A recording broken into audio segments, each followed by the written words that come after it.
everyone, I'm Lee Brown. And I'm Vicki Corliss. And we're Brown Corliss Books. And you have Came something... in a little late on that one. I did. No, I did. You did. You have something you want to ask me today. I do want to ask you. I don't know if you or anybody out there has read this book called My What If Year. Okay. So I just recently finished it. It's written by a woman named Alicia Fernandez Miranda. And it is a true story of Alicia's decision to put her life on pause because it was all getting a little out of control with she is the CEO of her own company, she has 2 children, she has a husband, she has a home.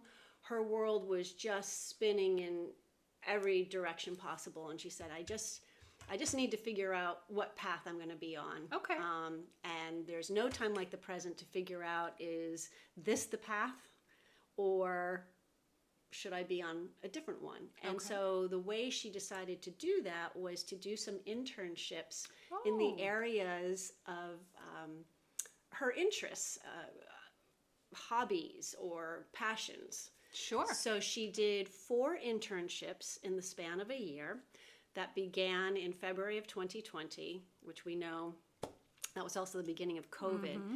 She lives in London, by the way, I should say that. And so her first internship was on Broadway in New York. So after only a few weeks, she had to fly back to London and call it quits. Okay. But after Broadway, she went on to do an internship with a woman who had her own yoga and Pilates studio. But again, because of COVID, had to figure out how to put all of this online and make it virtual.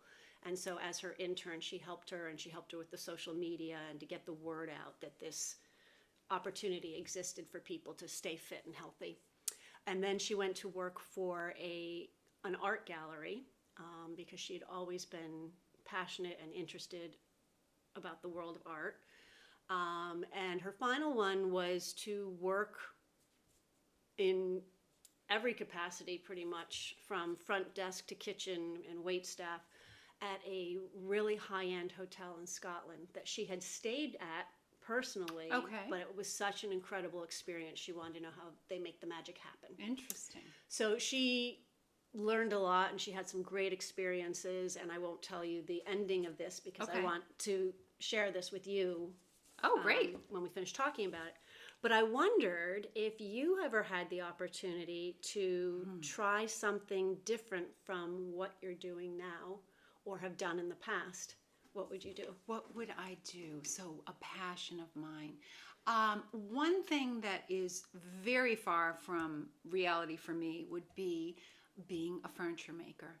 I always loved the thought of working with wood, of creating furniture, putting it together. Cool. I would imagine myself having a farm in Vermont with a big, big, big barn. So would you go cut down your own trees? No. Okay. No, I'd have the wood delivered. Okay. But I'd have this big barn with classical music playing, and I would just sit there as the snow fell and make furniture. And then maybe I would paint it when it was all done and do something creative that way. It would have to be a really well-heated barn because you hate the cold. I do. So how about you? What would be your secret passion? Oh, I'd be a baker. I'd want to go work at a bakery. Well, if any of you have seen another episode we did where my favorite cookbook is all about cookies from the Milk Bar in New York City. That book has taught me so much, and it has brought me so much joy. I can't keep talking about it. But I really want to know what it takes and how one becomes a professional baker. What's involved? You have to get up early. And you have to get up early, which you know is not big for me. But if it was only an internship, it would just be for a finite amount of time. You could handle that. I could handle that. I'd really like to see what goes on behind the scenes. How do you make cookies on a retail level? I mean, that's just got to be something incredible. So that would be my internship. I'll give you a corner of my barn. How's that? And you can put in. I can put in ovens. Thank you. We've got it all heat your barn. We've got it all figured out. It's a deal. How about you? Do you have a secret passion that you would love to explore if you had the time and energy and money? Let us know in the comments below. In the meantime, don't forget to subscribe to our YouTube channel, and see you soon. Bye.